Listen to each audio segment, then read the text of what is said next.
Saudara-saudara yang saya kasih dalam Tuhan, pada malam hari ini saya mengajak kita sekalian untuk membaca satu ayat di dalam 1 Petrus pasalnya yang pertama, ayatnya yang ke-22. 1 Petrus 1 ayatnya yang ke-22. Bunyi firman Tuhan demikian. Karena kamu telah menyucikan dirimu oleh ketaatan kepada kebenaran, sehingga kamu dapat mengamalkan kasih persaudaraan yang tulus ikhlas. Hendaklah kamu bersungguh-sungguh saling mengasihi dengan segenap hatimu. Demikianlah firman Tuhan. Ini adalah tema PGI dan kami yang disampaikan kepada kita semua dengan tema cinta kasih Kristus yang menggerakkan persaudaraan. Di ayat yang ke-22 ini memang hanya satu ayat, tapi kita bisa melihat 4 poin penting dalam satu ayat ini. Yang pertama, dia berbicara tentang dengar dan taati firman. Jadi mendengar dan mentaati firman itu poin yang paling pertama untuk mengerti dan mengenal persaudaraan atau persaudaraan yang rukun. Contoh kita semua tahu tentang sikap dan sifat Yusuf. Yusuf itu seorang yang dikenal sebagai laki-laki yang tulus hati. Karena itu dia merencanakan dalam pikiran manusiawinya untuk menceraikan Maria secara diam-diam. Karena dia berpikir secara manusia. Tetapi firman Tuhan datang kepadanya dan mengatakan, jangan engkau menolak untuk mengambil Maria sebagai istrimu, karena anak yang ada di dalam kandungannya adalah dari Roh Kudus. Jadi ketika Yusuf mendengarkan penjelasan tentang apa yang sedang terjadi kepada tunangannya Maria itu, dia langsung mentaati. Dia tidak lagi membantah sebagaimana awalnya dia mengatakan dia akan menceraikan Maria diam-diam, tapi ketaatannya kepada Tuhan kemudian dia lakukan dengan mengucapkan jadi padanya sesuai dengan kehendak Tuhan. Jadi itu perkataan-perkataan firman yang kemudian dia tidak hanya dengar tapi dia taat. Maria juga saya kira demikian, ketika didatangi oleh malaikat dia juga berkata dari segi manusianya. Sebagai seorang manusia dia mengatakan, aku ini masih perawan. Aku ini, dia kan dikatakan sebagai seorang darah yang belum pernah disentuh oleh seorang laki-laki. Jadi tentu dia mau mempertahankan kesuciannya untuk mengatakan bahwa apa yang disampaikan itu tidak mungkin terjadi karena dia adalah seorang anak darah dan dia belum pernah berhubungan dengan seorang laki-laki. Tapi malaikat juga mengatakan kepadanya bahwa engkau akan mengandung dari Roh Kudus. Karena itu anak yang kau lahirkan itu disebut kudus dan yang maha kuasa. Jadi ketika Maria mendengarkan hal itu, dia langsung mengatakan, jadilah, karena aku ini adalah hamba Allah, jadilah kepadaku menurut perkataanmu itu. Jadi perkataan firman itu perlu untuk ditaati, karena ketaatan terhadap firman Tuhan adalah berkat yang menghadirkan ketidakmungkinan dalam kehidupan manusia. Karena yang terjadi ini kan saudara, kalau kita lihat ini sesuatu yang supranatural, tidak pernah terjadi dalam sifat kemanusiaan dan tidak terjadi dalam kehidupan manusia biasa. Itu terjadi karena pekerjaan Roh Kudus dan ada kuasa Roh Kudus dan memang Roh Kudus yang berkarya. Dan yang kedua, Di ayat 22 ini dia bicara tentang hidup dalam kebenaran. Ya, kita tahu yang memperkenalkan tentang kebenaran itu sendiri adalah Yesus. Dalam Yohanes 14 ayat 6, "Akulah jalan dan kebenaran dan hidup. Seorang pun tidak dapat sampai kepada Bapa kalau tidak melalui Aku." Jadi sebenarnya mau disampaikan bahwa kebenaran itu adalah Yesus sendiri. Jadi ini patokan-patokan atau dasar atau bingkai untuk kita memahami tentang persaudaraan itu, cinta kasih yang menggerakkan persaudaraan itu diarahkan kemana, dia dari mana, dan kemudian hasilnya apa. Nah, ini yang disampaikan di poin yang kedua, karena kita tahu saudara-saudara, bicara kebenaran kadang tiap orang itu berbeda. Benar menurut saya belum tentu benar menurut pendeta Soan. Benar menurut pendeta Soan belum tentu benar menurut Penatua Marwan. Kebenaran itu bisa saja relatif, menurut cara orang memandangnya atau cara orang memikirkannya. Seperti sederhana, contoh ini sudah lama, ketika ayah dan anak bersama-sama mereka membawa kuda, ya. Mereka menarik kuda itu dan masuk di kampung A. Lalu orang kampung A berkomentar, "Ini papa dan anak ini bodoh. Ini kuda kan tempat menunggang, ya perlu cuma elak-elak." Akhirnya itu ini papa bilang, "Dek, anak dan dengar dong bilang, betul kata ini kuda kan tempat menunggang. Jadi sebaiknya orang tunggangi." Jadi dua-dua naik di atas kuda. Masuk di kampung B, orang kampung B bilang, "Ya, dua-dua tidak ada peri kebinatangan nih.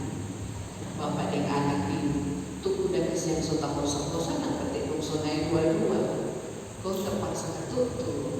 Bapak bilang, biar jodang adik tuh di atas kuda, bapak tuh turun."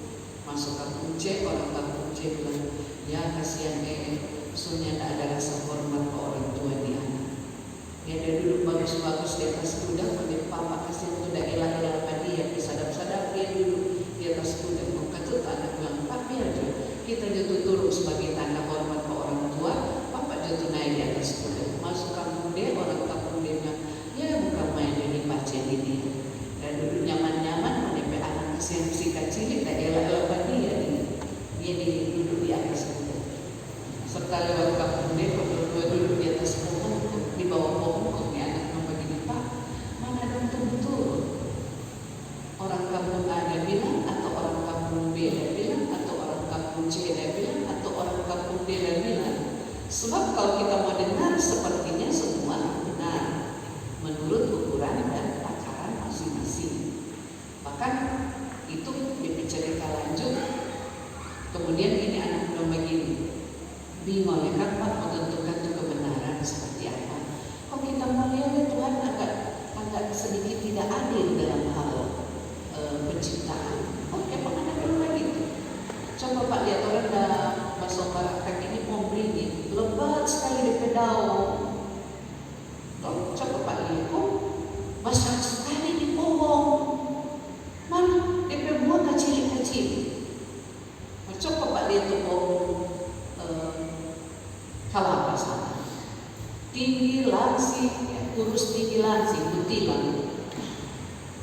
Mana DP buah besar-besar. Rupa data putar seluruh Tuhan dan cipta. Mestinya ini yang besar, buah besar. Kalau itu kok kecil, berarti kecil. DP habis bilang begitu, kecilan kemana itu? Pohon beringin buah kan kecil-kecil. Kunci di atas kapal, kalau di baterai. Udah Pak, salah betul. Ternyata Tuhan adil. Bayangkan kalau di pohon beringin buah sama di buah kelapa, jadi apa tapi kapal ada kanak-kanak di buah ini. Ya ini mungkin cerita saja, tapi itulah kehidupan kita, mencari kebenaran, berusaha mau merangkai kata kalimat, belajar dari keadaan, melihat situasi, melihat model apa yang kita bisa katakan tentang kebenaran, tentang keadilan yang sesungguhnya. Tetapi di ayat ini dikatakan hidup dalam kebenaran berarti hidup di dalam Yesus yang adalah Kalau kita hidup di dalam Yesus yang adalah kebenaran, kita akan tahu mana yang benar menurut kehendaknya, dan selebihnya bukanlah kebenaran yang berasal daripadanya. Yang ketiga, di ayat ini dia berbicara tentang hidup rukun, tapi rukun yang harmonis. Ada begitu banyak kerukunan tapi tidak harmonis. Jadi yang mau disampaikan di 1 Petrus 1 ayat 22 ini rukun yang harmonis. Sebab saudara-saudara, hal-hal yang berkaitan dengan kerukunan ini memang penuh dengan tantangan. Banyak sekali menyebut kerukunan, coba cek gambar perkara. Kerukunan baku-baku ini itu di dalam. Berarti tidak harmonis. Yang dibutuhkan adalah kerukunan yang harmonis. Kita ingat cerita tentang Yusuf, seorang laki-laki hebat, seorang pria yang luar biasa. Dia kan mau dijual oleh saudara-saudaranya, 11 saudaranya cemburu dan sakit hati kepadanya. Lalu berbagai cara mereka akan melakukan untuk membunuh Yusuf. Tapi karena Allah menyertai dia, karena ketaatannya kepada firman, karena dia hidup dalam kebenaran Tuhan, maka semua rancangan jahat yang mereka buat terhadapnya tidak pernah terjadi, tidak berkelanjutan. Ya, memang orang berusaha, tapi kemudian itu ada akhirnya. Malah dalam cerita di kejadian tentang Yusuf ini, ketika dia klimaks menjadi orang yang sangat terhormat di tanah Mesir, boleh dikatakan orang kedua di tanah Mesir sesudah Firaun, dia malah yang menyiapkan berkat untuk keluarga dan saudara-saudaranya. Dia tidak membalas sakit hati, dia tidak membalas kecemburuan mereka, dia tidak membalas hal-hal yang tidak beres di hati saudara-saudaranya, tapi dia memulihkannya dengan cara yang sungguh luar biasa karena ketaatannya kepada Tuhan, karena ia hidup dalam kebenaran. Dan kita tahu kalau taat dan hidup dalam kebenaran akan menghasilkan hubungan yang baik, bukan hanya dengan Allah, tapi hubungan dengan keluarga, hubungan dengan sesama. Dia tidak menyimpan sakit hati, dia tidak menyimpan iri hati yang selama ini mereka buat untuk dirinya. Kalau dia mau balas, sebenarnya saudara, dia bisa saja membalas, dan mereka tahu bahwa mereka salah. Sehingga berapa kali mereka datang diuji oleh Yusuf sebenarnya karena dia sangat mencintai dan mengasihi mereka. Karena apa? Karena dia terlebih dulu taat, setia, mengasihi dan menghormati Tuhan. Dia hidup dalam kebenaran Tuhan, sehingga dia tidak dituntut oleh hal-hal yang bisa merusak karakter imannya, karena dia selalu mengutamakan yang utama dan di atas segalanya, yaitu Tuhan Allah. Dan yang terakhir, saudara-saudara, berkaitan dengan hidup rukun yang harmonis ini juga dipertegas oleh pemazmur dalam Mazmur 133. Sungguh, dia mulai itu, sungguh alangkah baiknya dan indahnya apabila saudara-saudara diam bersama dengan rukun. Sungguh itu amin. Amin itu setuju, sepakat. Kalau kita mengaminkan persaudaraan yang rukun, kalau kita mengimani persaudaraan yang rukun, maka perintah berkat di ayat 3 bukan cuma berkat, dia taruh maka berkat, perintah berkat dari Tuhan, berkat dan kehidupan untuk selama-lamanya disediakan oleh Tuhan bagi mereka yang hidup rukun dan harmonis dalam kebersamaan di tengah keberagaman. Kan ada ketidakmungkinan kan dicontohkan situ, saudara. Pertama tentang embun Gunung Hermon turun ke gunung-gunung Sion, itu kan ketidakmungkinan. Embun kita tahu ketika dia kena sinar matahari dia sudah hilang. Bagaimana mungkin embun dari gunung Hermon mau turun ke gunung Sion? Perjalanannya begitu jauh. Itu kan soal ketidakmungkinan. Tapi orang yang hidup dalam kerukunan akan mengalami berbagai hal yang tidak mungkin, karena Tuhan Allah yang memerintahkan berkat datang kepada mereka yang mau hidup rukun harmonis dengan Tuhan dan sesama. Karena itu dia dimulai sekali lagi karena taat kepada firman, hidup dalam kebenaran, maka dia akan mengalami, dia akan melakukan bagaimana hidup rukun yang harmonis. Banyak kita yang merasa terluka dan tersakiti, tapi jangan kita membalas dengan luka, jangan kita membalas dengan sakit hati yang baru. Karena kalau kita taat kepada firman, kita tetap akan mengasihi mereka yang melukai hati kita. Memang tidak mudah, saudara, tapi ini firman, kebenaran firman, taat pada firman. Bukan kita katakan, oh sakit hati rumah kita, biar dia ngomong firman, kamu mesti balas dulu.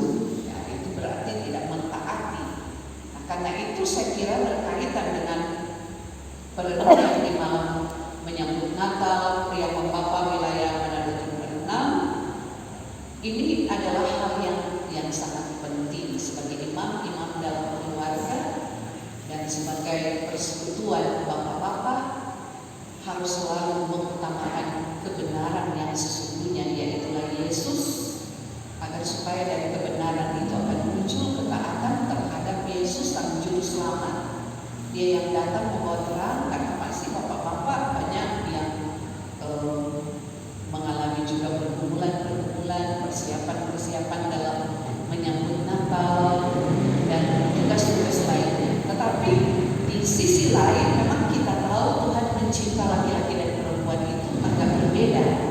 Kalau laki-laki cara pandangnya lebih kepada logika, kalau perempuan lebih banyak kepada feeling, kepada perasaan. Karena itu ibu-ibu lebih cenderung kalau ada yang sedih-sedih menonton film-film yang berbau drama, meleleh air mata bapak-bapaknya cuma film buat ini. Jadi memang itu bedanya. Karena itu jangan sampai kebenaran itu kita gunakan dengan memakai akal kita. Jangan sampai kebenaran itu terhalangi oleh karena akal kita. Akal itu penting karena akal itu juga dicipta oleh Tuhan.